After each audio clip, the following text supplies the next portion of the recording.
ጤና ይስጥልኝ። ዘላለም መንግስቱ ነኝ። ቃለ ሕይወት በቅርብ ሐዋርያት እና ነቢያት ነን ባዮችን እንደማትሾም እና በእነርሱ እንደማትገለገል መሪዎቿ ተናግረው ነበር። ይህንን ተከትሎ ሐዋርያ ነን ከሚሉት መካከል አንዱ የተንኮል ለትውልድ ተልእኮ ለትውልድ ኃላፊነቱ የተወሰነ የግል ኩባንያ መሪ ዘላለም ፖዝ ተንፈራግጦና ተንፈራፍሮ ይህንን ውሳኔ ለማጣጣል ከሟርት ጋር ብቅ ብሎ ነበር። ከሟርቱ ልጀምር። ግለሰብ ላይ የሚያሟርቱ አሉ። ይበተን፣ ይነቀል፣ ከእጁ ይጥፋ፣ ኃጢአት ይስራ ብለው የሚያሟርቱ እንዳሉ ታውቃለህ። ልጆችን እንዲሞቱ፣ ትዳርን እንዲበተን እና ሳይበተን ሲቀር እንዴት ትዳሩ አልተበተንም፣ እንዴት አልሞተም ብለው ነቢያት ሲያወሩ ስለ እኔ ሰምቻለሁ። እንድትሞት 40 ቀን ጾም ጸሎት ይሰው ትዳርን እንዲበተን እና ሳይበተን ሲቀር እንዴት ትዳሩ አልተበተንም። የሚያሟርቱ እንዳሉ ተናግሯል። እውነት አሉ? ስለ ትዳሩ የሚያሟርቱበት እንዳሉ ነው የተናገረው።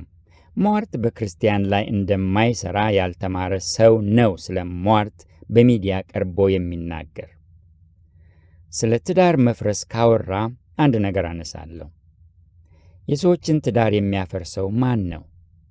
ሟርተኛ የሰዎችን ትዳር የሚያፈርስ ከሆነ ዋና ሟርተኛ ይህ ሰው ዘላለም ፖዝ መሆኑን ማመኑ ነው። ይህ ተንኮለኛ ሰው የአንድ ጓደኛዬን ትዳር አፍርሷል። ሌሎችም አሉ፣ ግን ይህ የቅርብ ጓደኛዬ ነው። ሚስቱ በጸሎት አገልግሎት ስም ቤቷን ትታ ለአያሌ ቀናት እንድትሄድ ተደርጋ ባለቤቷን፣ ልጆቻቸውን ትታ ሄደች። አንዴ አይደለም ደጋግማ። በፍጻሜው ትዳሩ ፈረሰ። እንደዚህ ያሉ ጥቂት ሰምቻለሁ። ከሰማኋቸው አንዱ ከእርሱ ጋር አብሮ ያገለገለው የአምሃ ኢየሱስ አቻሜለህ ትዳር ነው። አምሃ አብሮት ረጅም ዓመታት ከዘላለም ፖዝ ጋር ያገለገለ ወንድም ነው። የእርሱን ትዳርስ ምን ነበር ያደረገው? አምሃ ይህን ጉዳይ በሚዲያ ተናግሮታል። ይህ ተንኮለኛና ሟርተኛ ሰው ስለ ትዳር መፍረስ ሲያወራ አፉን አላደናቀፈው። የጴንጤ ሟርት ብሏልና አንድ ሟርቱን ልጨምር። የሚንግርቶችን በተለይ የጴንጤ ዊችክራፍቶችን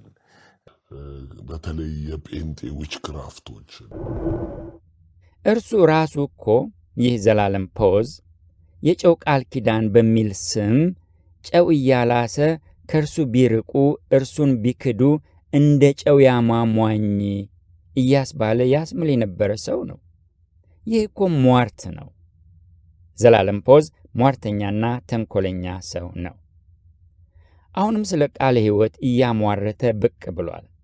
ዘላለም ፖዝ ወደዚህ ሰሞነኛ ጉዳይ ወደ ሚዲያ የመጣው አንቱ እና እርሶ እያለ በሚያነጋግረው ካድሬ ጠያቂ ፊት የተናገራቸው ነገሮች ዘፈንና ፖለቲካ ቢኖሩበትም ዋናው ጉዳይ እንዳይመስል መሃል ቢገባም ይህኛው ጉዳይ ዋናው ጉዳዩ ያንፈራፈረው የቃለ ሕይወት መግለጫ ነው።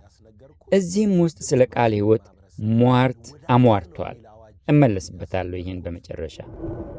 የእኔ በዋነኛነት ውስጥ እዛ አዳራሽ ውስጥ ተወዳድሬ ድምፅ ማይሰጠኝ ማህበረሰብ ላይ ልወዳደር ነው የሚል አዋጅ ያስነገርኩት ሪዝኑ አንድ ነው። ህዝቡ ለመሪነትም እንደምንወዳደር ካውንስል ማለት የሆኑ ግሩፖች እንዳልሆነም እንዲታወቅ ስለፈለግኩ ነው። ስለ አንድ ጉዳይ ስንናገር ስለ ጉዳዩ ብቻ መናገር መልካም ነው። ግን አንዳንዴ ሰውየውን ከጉዳዩ ወይም ጉዳዩን ከሰውየው ነጥሎ ማየት አይቻልም። ዘላለም የሚናገራቸውን ነገሮች ከዝብርቅርቅ አእምሮ ለይቶ ማየት አይቻልም። ከዓመታት በፊት ዝብርቅርቁ ዓለም የሚባል መጽሐፍ ጽፎ ነበርና ያንን መጽሐፉን በተመለከተ ያ መጽሐፍ ከዝብርቅርቅ አእምሮ ውስጥ የወጣ መሆኑን በጊዜው ጽፌ ነበር። ስለዚያ ነገር መጀመሪያ የጻፍኩት በሚዲያ እበትነው በነበረው በእዝራ መጽሔት ነው። በኋላ ባዕድ ቅይጡ ወንጌል የተሰኘው ዘጋቢ ቪዲዮ ከወጣ በኋላም እንደ አሁኑ ላጥ ብሎ ተነስቶ ምላሽ ሰጥቶ ነበር። ብዙ ውሸቶች ስለተናገረ የቪዲዮ ምላሽም መስጠት ኖሮብኛል። እዚያ ቪዲዮ ላይ አንዱን ዝብርቅርቅ ነገሩን ለማሳሰብ ያልኩትን ልድገመው። ዘላለም ፖዝ የተዘበራረቀ አስተሳሰብ ያለው ሰው መሆኑን ነው። ዝብርቅርቅ ያለበት ሰው መሆኑን ከተበታተነ አስተያየቶቹ ማየት ይቻላል። አስተያየቱ አስተሳሰቡን የሚያንጸባርቅ ነው። ከዚህ በፊት ዝብርቅርቁ ዓለም የሚል መጽሐፍ አሳትሞ እዚህ ከተማችን አስሽጦ ነበርና አንድ ወንድም ገዝቶ እንዳየው ሰጠኝ። ያነበባችሁ ልትመሰክሩ ትችላላችሁ። ራሱ መጽሐፉ ዝብርቅርቅ ያለ መጽሐፍ ነው። ቀንዱና ጥፍሩና ጅራቱ የማይለይ፣ ገጾቹ ራሳቸው የተመሰቃቀሉ እስኪመስለኝ ድረስ የተዘበራረቀ መጽሐፍ ነው።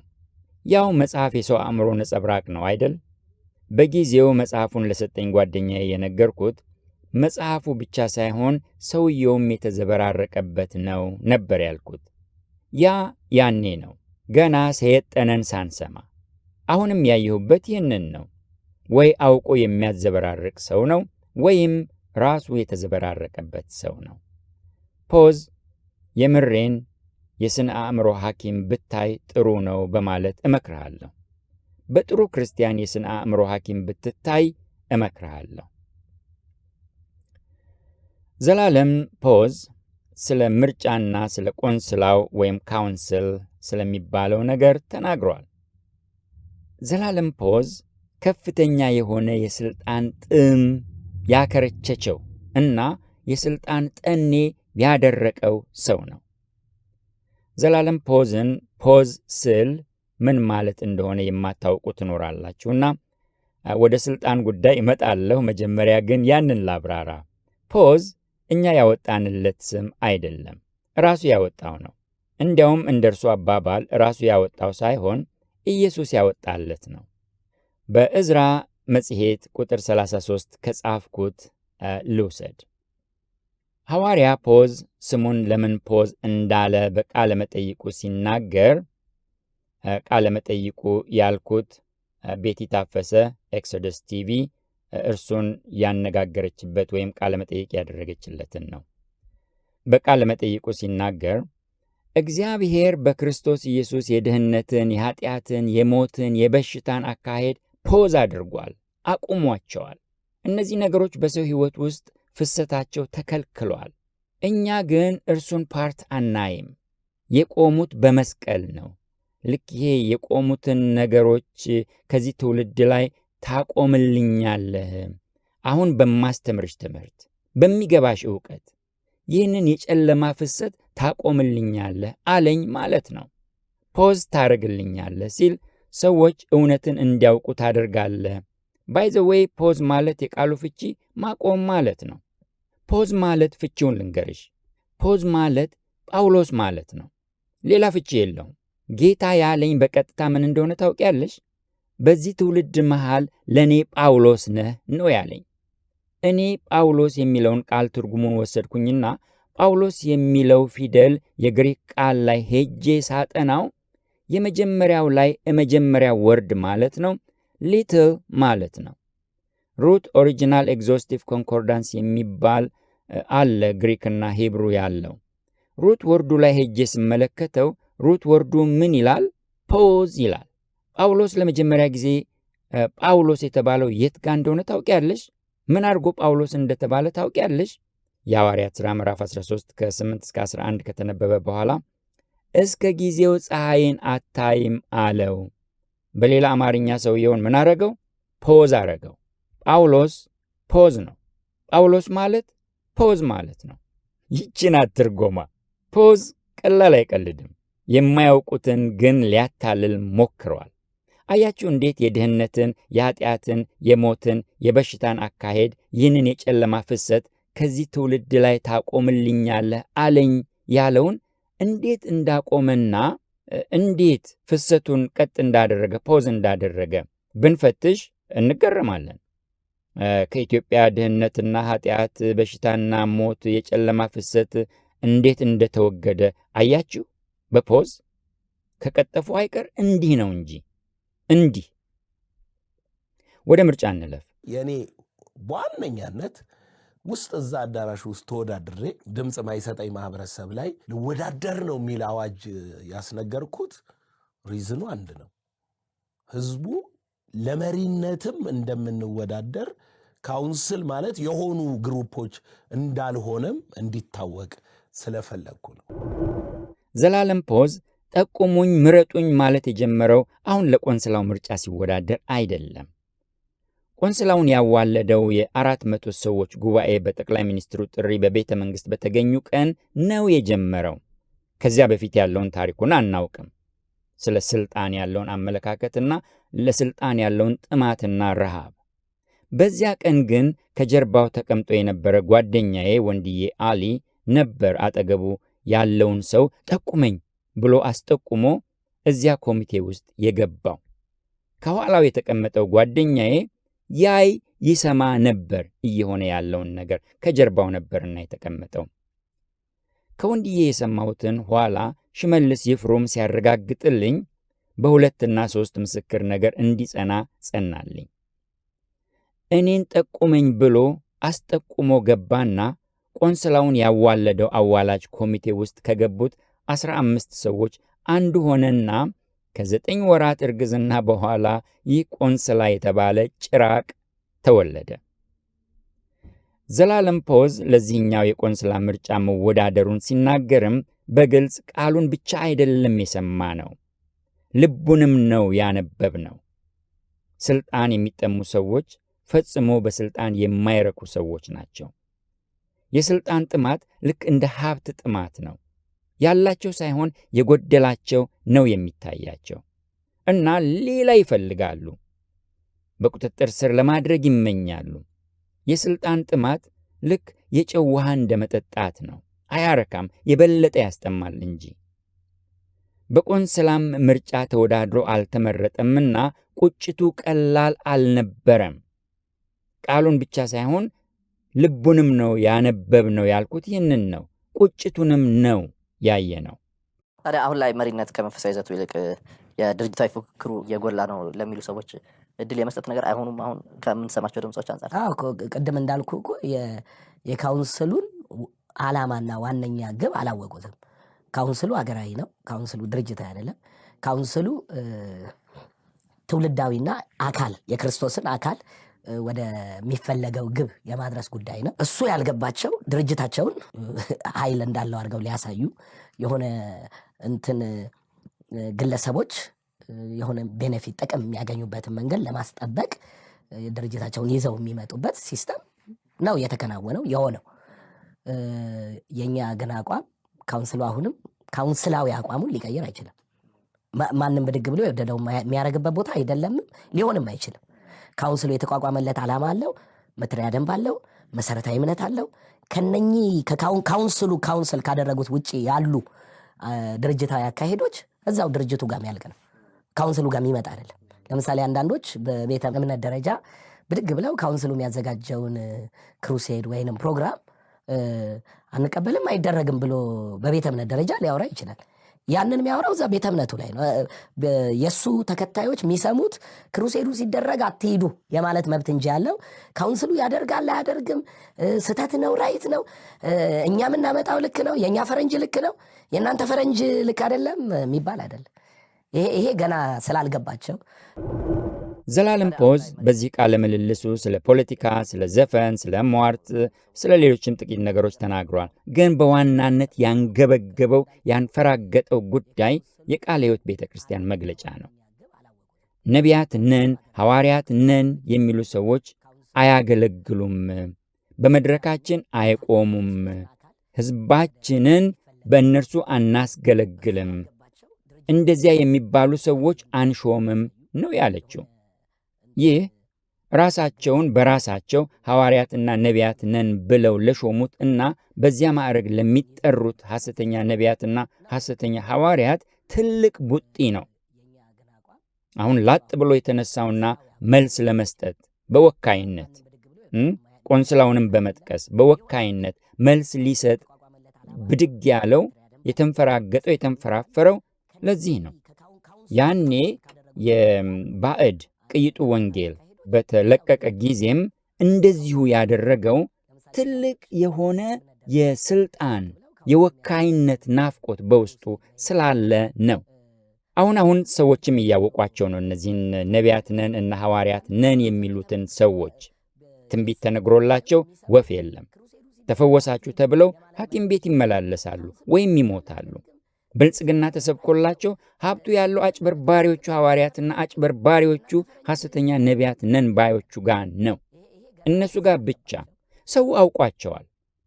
እቋቱ ውስጥ ጠብ የሚልለት ነገር የለም። ስለዚህ ቃለ ሕይወት መግለጫ ባታወጣም ሌቦቹ ሌቦች መሆናቸው አሁን በገሃድ እየታየ ነው። ሆኖም ግን መግለጫው አበሳጭቶታል።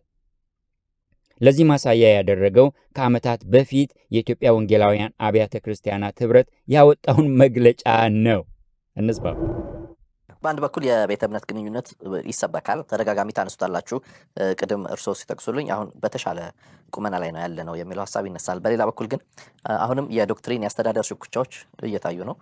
መግለጫዎች ይሰጣሉ፣ እንደዚህና እንደዚህ የሚሉ ንግግሮች አሉና ይህንን እንዴት ያዩታሉ? የመጀመሪያ ኢትዮጵያ ውስጥ ተጠያቂነት የሌለበት ወይንም ተጠያቂም የሌለበት የግለሰቦችና የድርጅቶች የቤተ እምነቶች ጥቂት መሪዎች ስልጣን አገራዊ የሆነ የሚነገርበት አገር ነው የነበረ። አገሩ ራሱ ማለት ነው። ለምሳሌ አንድ እንትን ላስታውስ፣ የወጣ መግለጫውን ያወጣው የሆነ አንድ ህብረት፣ ያ ህብረት መግለጫ አወጣ። ሲያወጣ አጠናሁት መግለጫ ሰጠው ምናምን የሚለው ግን በሱ ስር ማይተዳደሩ ደጅ ያሉ ተቋማት ላይ ነው። ከዛ እኛ ወጣን። እኛም ህብረት ስለሆነ ማን ስለሆንክ ነው ስለኛ መግለጫ የምትሰጠው?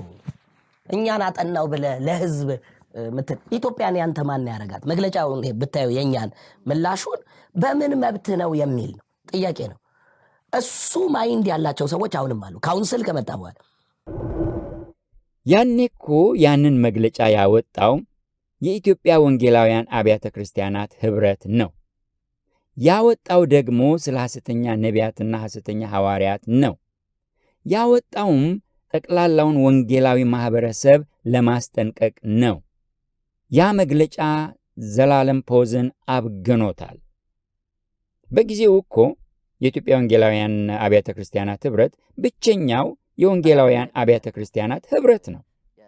እነ ፖዝ ደግሞ ለቆንስላው ምስጋና ይግባውና ዛሬ ከወንጌላውያን አብያተ ክርስቲያናት ጋር በአንድ አግዳሚ ወንበር የሚቀመጡ አልነበሩም። ያኔ ዛሬ እንደተደረገው ያኔ የነቢያት ማሰልጠኛ ትምህርት ቤት ሁላ ከፍተው በሰርቲፊኬት ያስመርቁ ነበር። አሁን ይዘጋ አላውቅም ያ ትምህርት ቤት። ዘላለም ፖዝ ኢዮብን ክፍት አፍ ብሎ ቃለ እምነትን ያስተምር ነበር። ኢየሱስን ሰይጠነ ወይም ሰይጣን ሆነ ይል ነበር። እንዴት ነው የማይወገዘው? ደግሞ በእነርሱ ስር ባሉት ላይ ሳይሆን በሌሎች ከዚያ ውጭ ባለነው ላይ ነው ይህንን መግለጫ ያወጡት ብሏል። በውስጣቸው ያሉት ላይ እንዴት ነው መግለጫ የሚያወጡት? በውስጣቸው ያሉትማ ጤነኞች እኮ ናቸው። ምን ብለው ነው እነሱን የሚያወግዙት? ፖዝ ያንን ውግዘት በበቀል ስሜት ነው የሚያስታውሰው። በበቀል ስሜት ነው አውጋዥ ማን ነው ተወጋዥ ማን ነው የሚለው። የወንጌላውያን አብያተ ክርስቲያናት ኅብረት ከዚያ ኅብረት ውጭ ያሉትን የስተት ትምህርቶች ቢያወግዝ ምን ያስገርማል? የሚያስገርመው እኮ ባያወግዝ ኖሮ ነበር። ያንን ለመበቀል አሮጊቷን ገንዞ ለመቅበር ነው አሁን ፖዝ ተግቶ እየሰራ ያለው። አሮጊቷ የሚላቸው የቀድሞቹን ነባር አብያተ እምነቶች ነው። እንትን ላስታውስ፣ የወጣ መግለጫውን ያወጣው የሆነ አንድ ህብረት፣ ያ ህብረት መግለጫ አወጣ። ሲያወጣ አጠናሁት መግለጫ ሰጠው ምናምን የሚለው ግን በሱ ስር ማይተዳደሩ ደጅ ያሉ ተቋማት ላይ ነው። ከዛ እኛ ወጣን። እኛም ህብረት ስለሆነ ማን ስለሆንክ ነው ስለኛ መግለጫ የምትሰጠው? እኛን አጠናው ብለህ ለህዝብ ኢትዮጵያን ያንተ ማን ያረጋት? መግለጫውን ብታዩ የኛን ምላሹን በምን መብት ነው የሚል ነው ጥያቄ ነው። እሱ ማይንድ ያላቸው ሰዎች አሁንም አሉ። ካውንስል ከመጣ በኋላ እውነት ካውንስል ከመጣ በኋላ ያለው አሁን ማንም ማንንም ስለማይናገር ነው። አሁን ተከባብሮ መኖር ነው ወጉ። አሁን በግ ቀበሮን ቀበሮ ማለት አይችልም ቆንስላ ውስጥ እስካሉ ድረስ። ይህ እኮ አሁን በአገራዊ ጉዳይ የሚመለከተው ካውንስል ብቻ ነው፣ አለቀ። ከካውንስል ውጭ አገራዊ ጉዳይ አሁን ወንጌል አማኙን ወክሎ ወስኖ የሚያወራ እንዴ? አንድ የዩቲዩብ ሸቃይ፣ ያው አቶ ይስተራ ነኝና መርካቶ ሸቃይ ነው እና አንድ የዩቲዩብ ሸቃይ ብድግ ብሎ ወንጌል አማኙን እንደወከለ ሰው እከሌ ስተት እከሌ እውነት ይላል። ይገርመኛል። ነገርን በፖዚሽኑ በስፍራው በትርጉሙ ማያይ ማህበረሰብ ነው። ከዛ አይነት ባክግራውንድ ስለመጣ አንድ የዩቲዩብ ሸቃይ፣ ያው አቶ ይስተራ ነኝና መርካቶ ሸቃይ ነው እና አንድ የዩቲዩብ ሸቃይ አለ።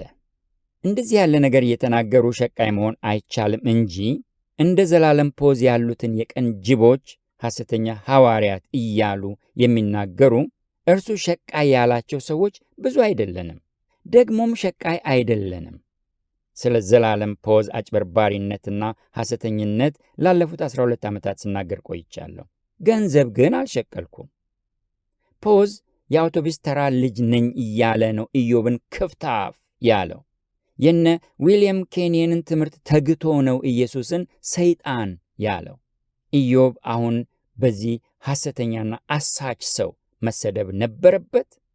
ኢየሱስ ሰይጣን ሆኖ ነበር? ያለፉት የስህተት ትምህርቶቹን ተሳስቼ አሳስቻለሁ አላለም። ይህ አሳች ሰው የተናገረውን ማሳት አልተናገረበትም፣ ይቅርታ አልጠየቀበትም። እንዳልፈነዳ ፈንጂ ቀብሮ ዝም ማለት ንስሐ አይደለም። አሁንም ሸቃይ ሲል የአውቶቡስ ተራ ልጅ ስለሆንኩ ነው እያለ ነው ይህንን ቋንቋ የተጠቀመው። አውቶቡስ ተራ ስንት ጨዋ ተወልዶ አድጓል።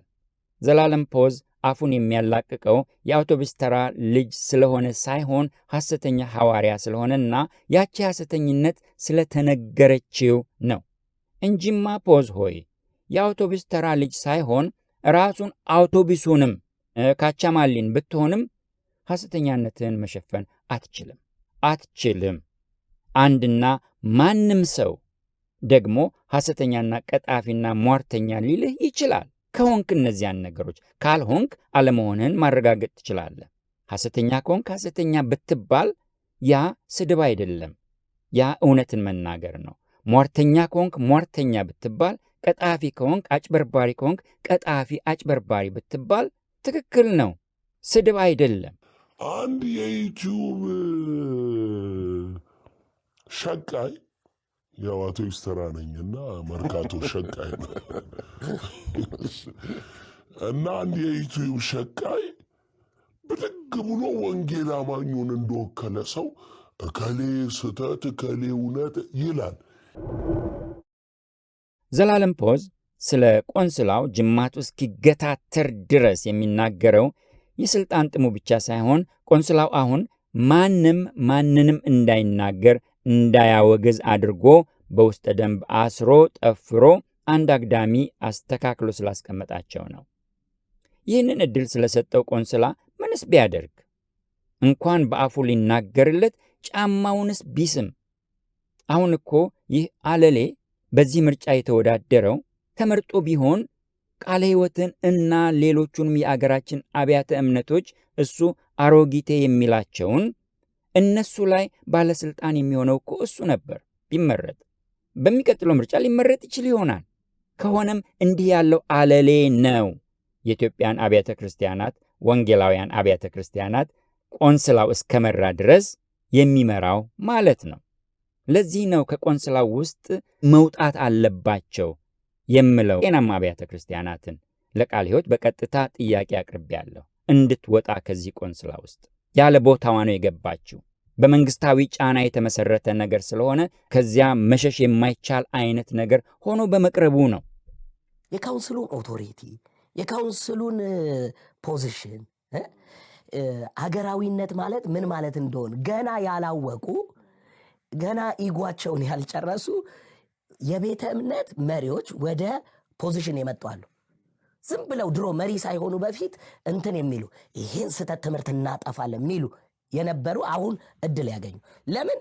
ያው ቤተ እምነት አሁን የምትለው ሰሞነኛ ሐዋርያና ነቢይ አናምንም እንዲያንልም አንሾም ምናምን የሚሉት ቤተ እምነቶች የቃለ ሕይወትን መሪዎች ሲያብጠለጥል ይህ ዘላለም ፖዝ፣ ይህ ተንኮለኛ ሰው እንደ ብሔራዊ የቤተ እምነት መሪዎች ሳይሆን ልክ እንደ ግለሰብ ብቻ በማድረግ ነው።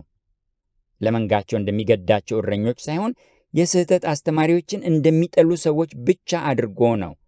በአንድ በኩል እውነቱን ነው። የስህተት አስተማሪዎችን አይደለም መሪዎች ተራ ምዕመናንን ቢጠሉ፣ ተራ ምዕመናን እንኳ ቢጠሉ ትክክል ነው። እንደ ፖዝ ያሉትን ሐሰተኛ ሐዋርያት ለማውገዝ በምድረ በዳ ከምንጮኸው እንደኔ ካለን ግለሰቦች ይልቅ መሪዎቹ የተሻለ ወንበር አላቸውና ተሰሚነት አላቸው። ዘላለም ፖዝ የቃለ ሕይወትን መሪዎች ሲንቅ ይህ የቆየ በሽታው አገር ሽቶበት ነው እንጂ አዲስ ሕመም አይደለም። እንዳልኩት ቀድሞ ነባሮቹን አብያተ እምነቶች አሮጊቷ እያለ ነበር ይሳለቅና ያላግጥ የነበረው። አሁን ኮረዳዋን ሲያገኝ አሮጊቷን ሞግዚትና አጫዋች አድርጎ ሊጫወትባት የሚፈልግ ቁማርተኛ ነው ይህ ሰው፣ ቁማርተኛ። አሁንም አንቱና እርሶ እያለ ከሚካድም ቃለ ምልልስ አድራጊ ዘንድ ሄደው ስለ ቴዲ አፍሮ ዘፈን ወይም ስለ ሌላ ነገር ሊናገር ሳይሆን ያንገበገበው ያንፈራገጠው ጉዳይ ዋናው የቃለ ሕይወት መግለጫ ነውና ያንን ሊናገር ነው። እነኚህ ቤተ እምነቶች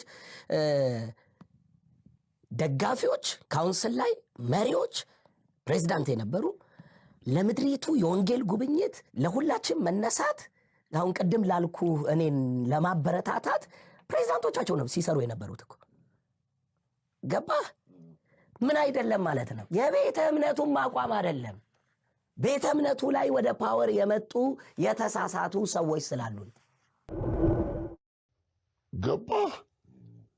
ምን አይደለም ማለት ነው። የቤተ እምነቱም አቋም አይደለም። ቤተ እምነቱ ላይ ወደ ፓወር የመጡ የተሳሳቱ ሰዎች ስላሉን ቤተ እምነቱ ላይ ወደ ሥልጣን የመጡ የተሳሳቱ ሰዎች ያለው ሕጋዊ የቃለ ሕይወት ቤተ ክርስቲያን መሪዎችን ነው። ወደ ሥልጣን የመጡ የተሳሳቱ ሰዎች ነው ያላቸው።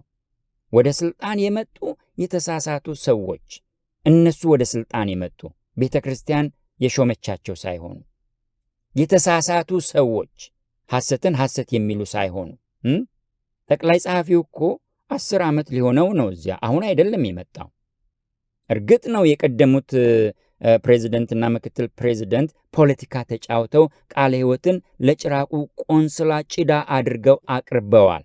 ኡኡ ብለናል፣ ተናግረናል፣ ስህተት መሆኑን ተናግሬያለሁ። እኔም ያ ለዘላለም ፖዝ ይመቸዋል፣ ተመችቶታል፣ አሞጋግሶ ተናግሯል። እነዚያን መሪዎችም ለምን ሐሰተኛው ሰው ሐሰተኛው ሐዋርያ ወንጌላዊ አማኝ መስሎ ቀበሮው የበግ ለምድ ለብሶ በበጎች በረት እየተመላለሰ ነዋ። እነዚህ መሪዎች የቀደመውን የስህተት አካሄድና የዓመታት ዝምታ በመስበራቸው ነው ወደ ሥልጣን የመጡ የተሳሳቱ ሰዎች ያላቸው ይህ አሳች፣ ተንኮለኛ አሳች። ገብቶሃል? አሁን ያለው ፕሬዚዳንት፣ አሁን ያለው ጠቅላይ ጸሐፊ የማይንድ ሴቱ ሐዋርያትና ነቢያት የሚባለውን የሚጠሉ የሚያሳድዱ እድል አላገኙም ነበረ ባለፉት 2 የቤተ እምነት ምርጫቸው ላይ። ለምን? የነበሩት ዋና መሪዎች ካውንስሉን የሚያበረታቱ ትውልድን ወደ አንድነት የሚያመጡ ስለነበሩ አሁን እድሉን ሲያገኙ የግል አጀንዳቸውን የቤተ እምነት አድርገው ከዛ በኋላ ደግሞ አገራዊ ወይንም የአገር ኃላፊነት አስመስለው ማምጣት ይሄ ግለሰብ ጉዳይ ነው፣ እኛ ስለምናውቅ ማለት ነው። ምንም ኢምፓክት የለውም ካውንስል ውስጥ የግል አጀንዳቸውን። የእውነት እንዴት ነው የግል አጀንዳ የሚሆነው? እንደ ዘላለም ፖዝ ያለ ሐሰተኛ ሐዋርያን ሐሰተኛ ማለት። ለነገሩ መሪዎቹ ስም አልጠሩም እንጂ ስም እየጠሩ ቢዘረጥጡት ምን ሊሆን ነው ይህ ሰው? መሪዎቹ ያሉት ሐዋርያትና ነቢያትን አንሾምም፣ አናስገለግልም በእነርሱም ነው ያሉት። በግድ መጥቶ በላያቸው ተረማምዶ በመድረካቸው ቆሞ ሊሰብክና ሊሰለጥን ነበር የፈለገው?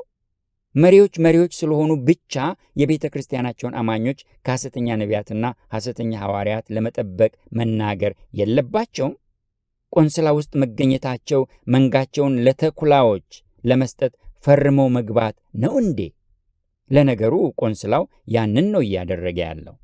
ቆንስላው እንደምናውቀው የመንግስት ውቅር ነው እንጂ መንፈሳዊ አካል አይደለም።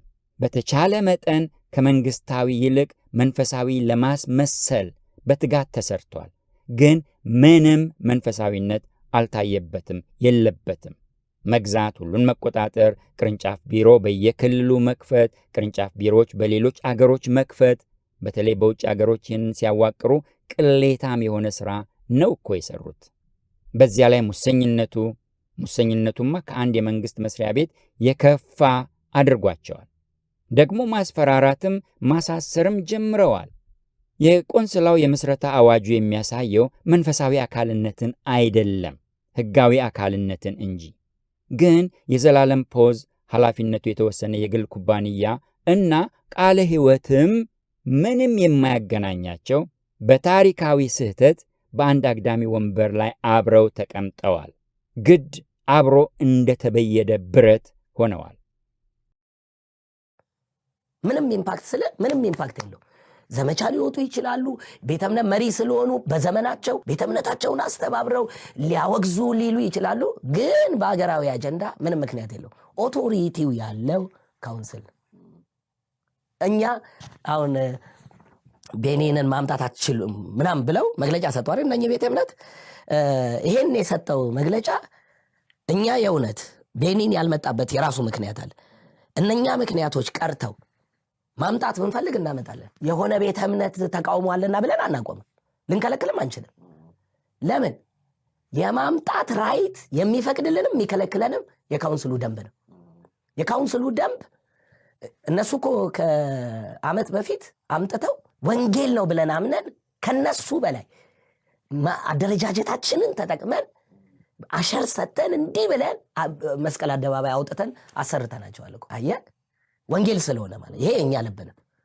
እነሱ ወንጌል አይደለም የሚያስቡት። እነሱ ደግሞ የሚያስቡት እከሌ ስተት ነው እከሌ እውነት ነው የሚሉ ግለሰቦች አሉ። ቤኒንን ማምጣት አትችሉም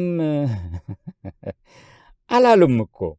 መምጣቱን መቃወምና ማኅበረ ምዕመናቸውን ማስጠንቀቅ አይችሉም ነው የሚለው ይህ አሳች። የቃለ ሕይወት መሪዎች እኮ ቤኒንን ማምጣት አትችሉም ብለው ትእዛዝ አላስተላለፉም። ቤኒን እንዳይመጣ ከተናገሩት አንዱ እኔ ነኝ። የቤኒንን የ50 ዓመታት ማጭበርበሮቹን የሚያትቱ እስካሁን 6 ክፍል ቪዲዮዎች አካፍያለሁ፣ አንድ ይቀረኛል።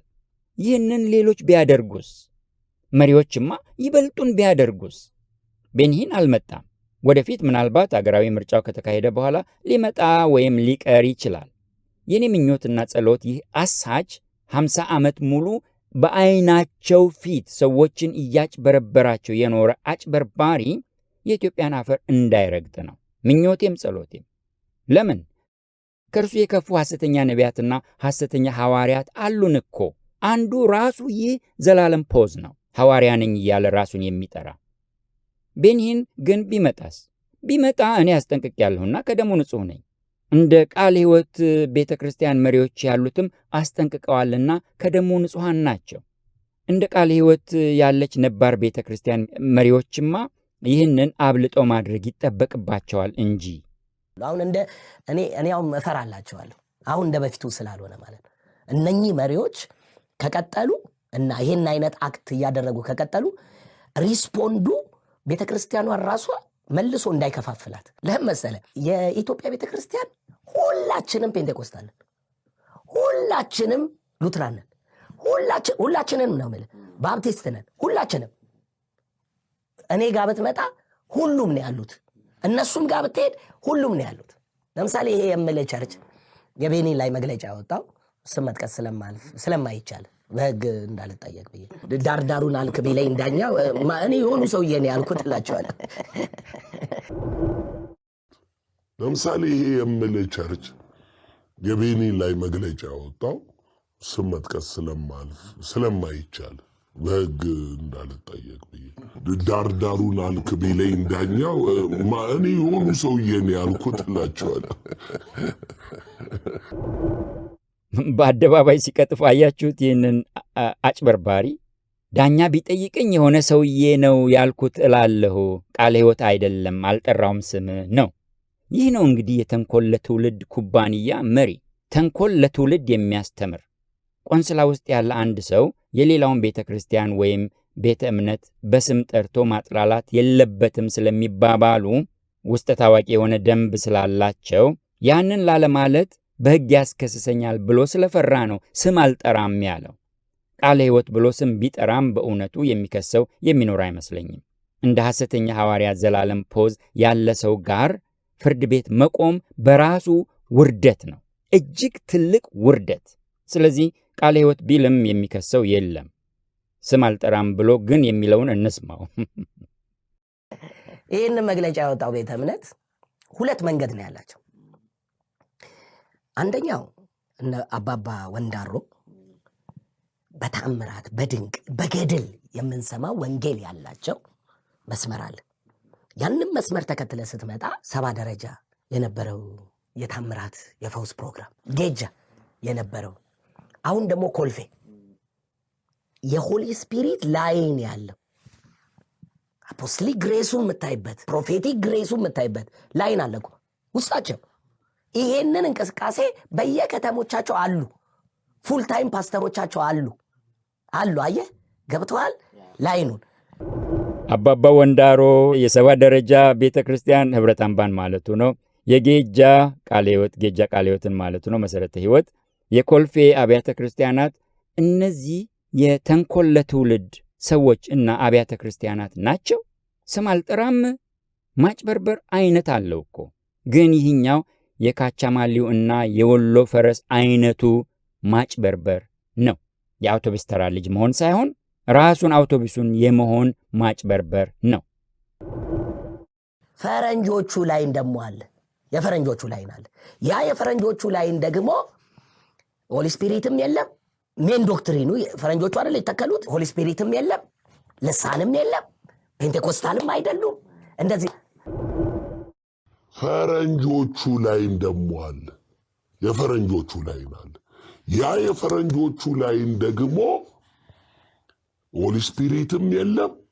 ይህ ቀጣፊ ሰው ዘላለም ፖዝ ቃለ ሕይወትን የመሠረቱትን ሚስዮናውያን የቀድሞ ጀማሪ የወንጌል አገልጋዮች በመንፈስ ቅዱስ የማያምኑ በልሳን የማያምኑ ጴንጤቆስጣዊ ያልሆኑ ብሏቸዋል። ፈረንጆቹ የኤስአይኤም ሚስዮናውያን ማለት ነው። መንፈስ ቅዱስ የለም ብለው አስተምረው ነበር እንዴ? እነዚህ ሚስዮናውያን ያስተማሯቸው አባቶች ዛሬም በሕይወት አሉ። የጻፏቸው መጽሐፎች ዛሬም በእጃችን አሉ። ዛሬም በቤተ ክርስቲያኒቱ የሚሰጡት ትምህርቶች እነዚያው መሠረታዊ ትምህርቶች ናቸው። በመንፈስ ቅዱስ የማያምኑ በአብና በወልድ ብቻ የሚያምኑ ሥላሴን የማይቀበሉ ናቸው እነዚያ ፈረንጆች። አይደለም ቃለ ሕይወት፣ የይሖዋ ምስክሮችም እኮ መንፈስ ቅዱስ የለም አይሉም። በሥላሴ የማያምኑትም እነርሱም እንኳ መንፈስ ቅዱስን እንደ አንድ አይነት ተጽዕኖ ፈጣሪ አካል አይነት አድርገው ነው የሚያዩት እንጂ የለም መንፈስ ቅዱስ የሚባል ነገር የለም ኖሮም አያውቅም አይሉም። ይህ ቀጣፊ ሰው ዘላለም ፖዝ ቃለ ሕይወት እንድትጀመር የተላኩትን እውነተኛ ሐዋርያት ማለት የተላኩ ሰዎች ማለት ነው፣ ሚስዮናውያን ማለት ነው። በእነዚህ ሰዎች ላይ የተናገረውን ይህንን ውሸት ይህንን ልጋጉን መጥረግ አለበት። በመንፈስ ቅዱስ የማያምኑ ሆሊ ስፒሪት የለም የሚሉ ውሸት ነው የተናገረው፣ ቅጥፈት ነው የተናገረው እና ቃለ ሕይወትን ይቅርታ መጠየቅ አለበት። እንዲያው የሚጠይቅ አይነት ሰው ከሆነ መንፈስ ቅዱስ የለም ብሎ ያስተማረ አንድም ሚስዮናዊ የለም። ይህ ቀጣፊ ውሸታም ሰው ነው ዘላለም ፖዝ። ባክፋየር ሲያደርግ ራሳቸውን ነው የሚያጠፋቸው። ራሳቸውን ነው በጣም ትልቅ ቸርች ይከፋፍ። ለምን የሚቃጠል የጌታ ጥሪ ያለው መንፈስ ቅዱስን የሚናፍቅ ህዝብ አለ ውስጥ፣ ወጣት አለ ውስጥ። ከነሱ የወጣ አይደል እንዴ ብዙ ይሄንን ሁሉ ነቢይ ነኝ እንዲህ እያለ ሀገር የሚረብሸው ጠቅላላ ከደቡብ የመጣው ማህበረሰብ ያኮ ነው። ውስጣቸው አለ መንፈስ ቅዱስ የሚናፍቅ ገባ። ፔንቴኮስታል አይደለንም፣ እንደዚህ አይደለንም እየተባለ ሐዋርያና ነቢይ አናምንም፣ አንሾምም፣ መድረካችንን አንሰጥም ምናምን የሚለው አሁን እዛች ሰርክል ውስጥ ያሉ ሰዎች ሆ ይላሉ አይደል? የራሳቸው ፓስተሮች በቅርብ ጊዜ ውስጥ ታያለህ። እንደ ትንቢት አይደለም ግን ምነግርህ እውነት ስለሆነ ማለት ነው። መሀላቸው ከፍተኛ መሰነጣጠቅ ያመጣል። ለምን? የቤተ ክርስቲያኗ ይሄ የፈረንጆቹ መሰረት በ5 ኦፊሶች ጥሪ ላይ የተመሰረተ አይደለም አመራሩ። ይህኛው ሟርቱ ነው። በመካከላቸው መሰነጣጠቅ ሊሆን ይችላል። እስካሁን በ100 ዓመት ዕድሜና በኢትዮጵያ ትልቋ ቤተ እምነትነቷ ያልተሰነጣጠቀችው ቃለ ሕይወት በቃሉ ትምህርት የቆመች በመሆኗ ነው እንጂ ግዝፈቷ ብቻውን ሊያንገዳግዳት ይችል ነበር። እኔ እስከማውቀው ድረስ በ1970ዎቹ አንድ ቡድን ብቻ ነው የተገነጠለው። ያም አስተምህሯዊ ችግር አልነበረም፣ እሱም የተፈታ ችግር ነው። በጴንጤቆስጣውያኑ ዘንድስ እዚያ ብዙ መሰነጣጠቅ አለ። አሁንም ቃለ ሕይወት ውስጥ ይህ ሊሆን ከቻለ ይሄ መሰነጣጠቅ ወይም መከፈል ሊሆን ከቻለ በትምህርቷ ሳይሆን ይሰመርበት። ይሄ በትምህርቷ ሳይሆን እንደ ፖዝ ያሉ መርዘኞች በሚረጩት ግጭት ብቻ ነው ሊሆን የሚችለው። 5 ቢሮዎች ላይ ስላልተመሰረተች ብሏል ይህ ገልቱ ሰው። 5 ቢሮዎች እኮ በእርሱ ዕድሜ የተፈጠረ ዶክትሪን ነው። በእርሱ ዕድሜ ቃለ ሕይወት ደግሞ 100 ዓመት ሞላት እኮ። ያኔ 5 ቢሮዎች እኮ አልነበረም። ቀላል ያፌዛል እንዴ ይሄ ተንኮለኛ? አሮጊቷ እያለ የሚጠራቸው የአውቶቡስ ተራው ልጅ ሐሰተኛ ነቢያቱና ሐሰተኛ ሐዋርያቱ ከደቡብ መውጣታቸውንም ተናግሯል። ይህ እውነት ነው። አንዳንዶቹ የወጡትም እንዲያውም ከቃለ ሕይወትም ነው። አዎን ነው።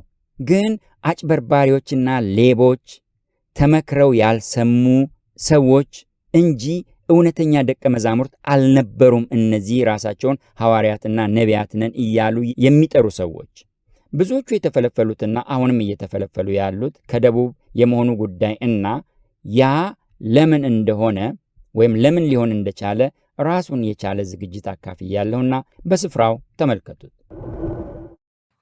ኢቨን ፓስተር ተብለህ የመስበክ ዕድል በ3 ወር አንዴ ነው የሚሰጠህ። ግን ሙሉ ጊዜ እዛ ሆነ አዳራሽ ታስተባብራለህ። ይሄ እያከተመ ይመጣል። አሁን ለምን? የነሱ ሰዎች መንፈስ ቅዱስ የወረደባቸው ታሪክ እየሰሩ ነው። ኮልፌ ላይ በየከተማው ያሉ አንዳንዶች ጥሰው የወጡ ያንን የሚከተሉ ፓስተሮች ይህንን የፈረንጅ ሲስተም ይሰነጥቁታል። ያውም እኔ ለራሳቸው ብዬ ነው ይሄን የምነግርህ ሁሉ እንደው ለመቃወም አይደለም። ለራሳቸው ስል ነው የተናገርኩት ብሏል። የእውነት ወይስ ይህንን ንቅናቄ አስቀድሞውኑ አዲስ አበባ ባሉ አጥቢያዎች አስርጎ አስገብቷል? ፖዝ የሚናገረው ነገር ትንቢት አይደለም ብሏል። ግን ይህንን የአንድ ሰው መሪነት፣ 5 ቢሮዎች፣ የጴንጤቆስጣዊነት መጽሐፍ ቅዱሳዊ ልምምዶች አዲስ አበባ ባሉት አጥቢያ አብያተ ክርስቲያናት ውስጥ ተግቶ እየሰራና እየሰሩ ስለመሆኑ እናውቃለን። በአዲስ አበባ የሚገኙትን አንዳንድ አብያተ ክርስቲያናት እሱ ሐዘኔታ ለመፍጠር በራሳቸው እንዲያዝኑ እንዲቆጩ ለማስመሰል በ3 ወር አንዴ የሚሰብኩ እያለ እንደተናገረው ማለት ነው። ምንም ስልጣን የሌላቸው፣ ምንም ኃላፊነት የሌላቸው፣ ወንበር የሚያስተካክሉ፣ ፕሮግራም ብቻ የሚያቀናጁ አይነት ሰዎች እያደረገ በውስጣቸው እየዘራው ያለውን መርዝ እናውቃለን። በአዲስ አበባም ይህንን መርዙን ጥቂት የዋጡለት ያኘኩለት ያሉ መጋቢዎች፣ የቤተ ክርስቲያን አገልጋዮች እንዳሉም እናውቃለን። የጥቂት ሰዎችን የዋህ አስተሳሰብ በመጠቀምና ሰዎችን ያለ ልክ በመካብ ሐሰተኛ ሐዋርያትና ሐሰተኛ ነቢያት ለማድረግ ሌት ተቀን የሚሰሩ ዘላለም ፖዝን የመሰሉ አሳቾች መኖራቸውን እናውቃለን። እንደዚህ ያሉትን መጠቀሚያ በማድረግ ያሟረተውን መሰነጣጠቅ ሊፈጥር ይችላል። ምናልባት ይችላል። እዚህ ላይ ቤተ ክርስቲያን መሪዎች የበለጠ መስራት ይኖርባቸዋል። ይህንን የሰጡትን መግለጫ የበለጠ ማብራራት፣ የበለጠ ወደ ቀጠናዎች፣ ወደ ክፍላተ ማኅበራት፣ ወደ አጥቢያዎች ማድረስ ኃላፊነታቸው መሆን አለበት። እንደዚህ እንደ ፖዝ ያሉ ሐሰተኛ ሐዋርያትና ሐሰተኛ ነቢያት በሕዝቡ መካከል የዘሩት እንክርዳድ አለ። አሁን አለ። ያንን መንቀል ቀላል አይሆንም። ይህ የቤተ ክርስቲያን የረጅም ጊዜ የቤት ሥራዋ ይሆናል። ከዚህ በፊት ደጋግሜ ያልተከፈለ የጴንጤቆስጣዊነት ዕዳችን እንዳልኩት አሁንም እያልኩት ነኝ። ያንን ተከታታይ ትምህርት አልጨረስኩትም፣ አሁንም እለጥፋለሁ። አንዳንድ ያልተማሩ የአብያተ ክርስቲያናት መሪዎች ይህንን ነገር ላይቀበሉ ይችላሉ። አሁን የተሰጠውን መግለጫ እንደነ ዘላለም ፖዝ ያሉት ደግሞ እነዚህን ሰዎች እኛ አለንላችሁ እያሉ መርዛቸውን እየጋቱ አዚማቸውን እያደረጉ ሊወስዱና ሊሰበስቡ ይሞክሩ ይሆናል። ግን ይህ ሐሰተኛ ሰው ያላስተዋላቸው ብዙ ነገሮች አሉ። አሮጊቷ አሮጊት አይደለችም። አሮጊቷ ቤተ ክርስቲያን የሚላት አሮጊት አይደለችም። ብዙ ወጣቶች፣ ብዙ የተማሩ፣ ብዙ በሳል አገልጋዮች፣ ብዙ ሐሰተኞችን ለይተው የሚያውቁ እንደ ዘላለም ፖዝ ያሉትን አጭበርባሪዎች ከሩቅ በሽታ የሚለዩ ሰዎችም ያሏት ቤተ ክርስቲያን ናት ቃለ ሕይወት። ዛሬ ሐሰተኛ ነቢያት፣ ሐሰተኛ ሐዋርያት አሉ። እነዚህን አንቀበልም። በመድረካችን መጥተው አይቆሙም። እኛም ደግሞ እንደዚያ ያሉትን አንሾምም። ይህ ወጋችን አይደለም፣ መጽሐፍ ቅዱሳዊም አይደለም ብትል ቃለ ሕይወት መብቷ ነው። የተማረችውን ስታስተምር የኖረችውን ትምህርቷን ነው የተናገረችው እንጂ አዲስ ነገር ፈልስፋ ፈጥራ አልተናገረችም። ይህንን ያላሉት ናቸው የተሳሳቱት እንጂ የተናገሩትማ እውነተኞች መሪዎች ናቸው። የቡናና የምርት ጊዜ እየጠበቁ ወደ ደቡብ የሚሰፍሩት አጭበርባሪዎች እንዳይቆረጥሙ አማኞቿን፣ ምዕመናኗን ብታስጠነቅቅ ለምን አይፈራም ጋሜ አይጨፍርም ይህ ፖዝ? አሮጊቷ ያላት ቤተ ክርስቲያን ጆሮውን ስትመዘልገው ያለው አማራጭ ወይ ይቅርታ መጠየቅ ነው ወይም አሁን እንዳደረገው መንፈራገጥና መንፈራፈርና ወደ ሚዲያ ወጥቶ ሐሰቱን መርጨት ነው። ቃለ ሕይወት በቤተ ክርስቲያኗ ላይ ምንም ማድረግ ትችላለች። የቃለ ሕይወት ቤተ ክርስቲያን በአማኞቿ ላይ ምንም አይነት ውሳኔ መወሰን ትችላለች። አስተዳደሯ፣ አወቃቀሯ ያንን እንድታደርግ ይፈቅድላታል። የቃለ ሕይወት ቤተ ክርስቲያን ከላይ ወደ ታች አይደለም መዋቅሩ፣ ከታች ወደ ላይ የሚወጣ መዋቅር ነው። ስለዚህ እላይ ያሉት አገልጋዮች ናቸው። አጥቢያዎች የሚያውቋቸው፣ ክፍላተ ማኅበራት የሚያውቋቸው፣ ቀጠናዎች የሚያውቋቸው፣ የወከሏቸው መሪዎቻቸው ናቸው። ቆንስላውን ከመሠረቱት መሥራቾች መካከል አንዷ መሆኗ እምነቷን በተመለከተ የቆንስላው ተገዢ አያደርጋትም ቃለ ሕይወትን። ቆንስላው በነገራችን ላይ ቅድም እንዳልኩት መንግሥታዊ አካል ነው፣ መንግሥታዊ ውቅር ነው እንጂ መንፈሳዊ አካል አይደለም። ቤተ መንግሥት ውስጥ የተጸነሰ፣ ቤተ መንግሥት ውስጥ የተወለደ፣ በግዴታ የተመሠረተ፣ ጥቅምን ታሳቢ ያደረገ፣ ጥቅም ስል የመቀበሪያ ቦታ፣ የቤተ ክርስቲያን መስሪያ ቦታ ወዘተ ለማግኘት ተብሎ ሌሎች ነባር ሃይማኖቶች ያሳድዱናልና ስደታቸውን ያንሱልን ተብሎ በጠቅላይ ሚኒስትሩ ጠሪነት 400 ሰዎች ተጠርተው 15 ሰዎች ተመርጠው ይህንን ቆንስላ አዋቅረው ሰርተው ከዚያ በኋላ 1000 ሰዎች ተጠርተው እንደገና ቤተ መንግሥቱ ውስጥ የተወለደበት ወይም የተዋለደበትና ይፋ የሆነበት መዋቅር ስሪት ነው ቆንስላው። ቆንስላው መንፈሳዊ ነገር አይደለም። ምንም መጽሐፍ ቅዱሳዊ ነገር አይደለም። በኢትዮጵያ ውስጥ ያለውን የሚመስል ቆንስላ በየትኛውም የዓለም አገር ውስጥ ኖሮ አያውቅም፣ የለም። እንደ ዘላለም ፖዝ ተንኮል ለትውልድ ኩባንያ መሪ አይነቱ እና አሮጊቷ እያለ ካላገጠባቸው መሠረተ ክርስቶስ ወይም መካነ ኢየሱስ ወይም ቃለ ሕይወት ወይም ሌሎቹ ቤተ እምነቶች ጋር አስቀምጦ እኩል በአንድ አግዳሚ አስቀምጦ አንድ ናችሁ፣ አንዳችሁ ሌላችሁን ማውገዝ አትችሉም፣ በአንድ ኮዳ ጠጡ የሚል ቆንስላ ወይም ካውንስል የትም አገር የለም። ይህንን የመሰለ የትም አገር የለም። ይህ የቆንስላው ጉዳይ ብዙ የተናገርኩበትና የጻፍኩበት ራሱን የቻለ መጽሐፍም ጭምር የጻፍኩበት ጉዳይ ነው። ይህንን ጉዳይ ስደመድም ከዚህ በፊት ይድረስ ለቃለ ሕይወት የሚል አንድ ደብዳቤ ለቃለ ሕይወት ልኬ ነበር። ይህ ደብዳቤና ልመናዬ ቃለ ሕይወት ከዚህ ቆንስላ ከዚህ ጭራቅ እንድትወጣ የሚጠይቅ ነው። መውጣት አሁን እንደ ትልቅ ተግዳሮትና ትልቅ የሚያስፈራ ነገር መንግስትን እንደ መቃወምም ተደርጎ ሊቆጠር የሚችል ይመስላል። በእውነት ግን አይደለም። ቆንስላው የተመሰረተበትን አዋጅ እና የተሰራበትን ስሪት ስንመለከት ከዚህ ጭራቅ ጋር አልተባበርም ማለት ዋጋ ያስከፍል ይሆናል። ጥቂት ዋጋ። ትልቁ ዋጋ የፈቃድ ነጠቃ ነው። ፈቃድ ደግሞ ቀድሞ ሲወጣ ከነበረበት ቦታ መውጣት ይችላል። ከዚያ ዛሬም የሚያወጡ አሏ። ከዚህ ኅብረት ጋር ምንም ግንኙነት የሌላቸው ሊኖራቸውም የማይችል የሚያወጡበት ስፍራ ዛሬም አለ። ያለ ፈቃድ ለማምለክ ተሰብስባችኋል ወይም አምልካችኋልና ብሎ መንግሥት 12 ሚሊዮን ሰዎችን ሰብስቦ የሚያስር አይመስለኝም። አይመስለኝም። በእውነቱ እንደዚያ ፈጽሞም አያደርግም። ካደረገ መንግሥት እንደ ሃይማኖት አሳዳጅ ተቆጥሮ ሃይማኖትን ከሚያሳድዱ አገሮች ጎራ ሊጻፍ ነው እና ያንን አያደርግም። አሁንም የቃለ ሕይወት ምርጫ 2 ነው። አንዱ ከዚህ ታሪካዊ ስህተት ከሆነ ቆንስላ ውስጥ መውጣት ነው። ሁለተኛው ከአጋም የተጠጋ ቁልቋል ይመስል እየደሙ መኖር ነው። ከእንደነ ዘላለም ፖዝ አይነቶቹ አሳቾች ጋር ጎን ለጎን ተቀምጦ ትከሻ ለትከሻ እየተጋፉ እየተወጉ እየደሙ መኖር ነው። የኔ ድጋሚ ልመና አሁንም ከዚህ ቆንስላ አሮጊት እያለ ከሚያላግጥባትና መሪዎቿን የግል አጀንዳ ያላቸው የተሳሳቱ ሰዎች የግል አጀንዳ ያላቸው ወደ ቤተ እምነቱ ስልጣን የመጡ የተሳሳቱ ሰዎች ከሚል እንደ ዘላለም ፖዝ ካለው አሳች ሐሰተኛ ሐዋርያ ወይም አከርካሪዋ የተሰበረ ብሎ እንደዘበተባት እና እንደሰደባት ሐሰተኛ ነቢይ እዩ ጩፋ አይነት ሰው ጋር በአንድ አግዳሚ ተቀምጣ ከመወጋት ከመድማት ከመግለጫዋ ጋር ከዚህ ሁሉንም ሰብስቦ በአንድ ከረጢት ውስጥ ከከተተ በአንድ ቀፎ ውስጥ በአንድ ጎተራ ውስጥ ካጨቀ ከደመራቸው ቆንስላ መውጣቷን ብታካትት አቋሟ ሙሉ አቋም ይሆናል እላለሁ። ያንን ካደረገች ክብሯን የጠበቀች በየጊዜው እንደዚህ በቀጥታም በአሽሙርም የማትሰደብ በሯን የጠበቀች ንጽሕናዋን የጠበቀች ለወንጌሉ የምትሮጥ ለመጽሐፍ ቅዱሳዊ ትምህርት የምትጠነቀቅ ሐሰተኞችን ሐሰተኛ የምትል ቤተ ክርስቲያን ትሆናለች።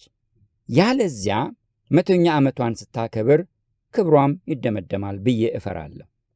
ከዚህ በኋላ ቅይጥ፣ ልዝብ፣ ሐሰትንና ሐሰተኞችን የምትታገዝ ለብ ያለች በራድ ወይም ትኩስ ያልሆነች የሐሰተኞች ነቢያትና የሐሰተኞች ሐዋርያት መላገጃና መራገጫ መስክ የምትሆን ጠጉሩን እንደተላጨ ሶምሶን ጸጋዋን የተላጨች በቀድሞ ሞገስ ውስጥ ተደብቃ የምትኖር ጥላቢስ ቤተ ክርስቲያን ትሆናለች። ጸሎቴ ያንን እንዳትሆን ነው።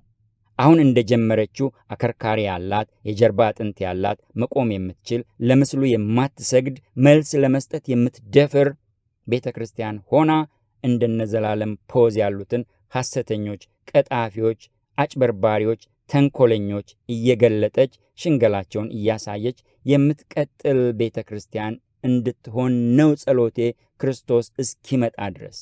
ይህ ምኞቴ ነው። ይህ ጸሎቴ ነው።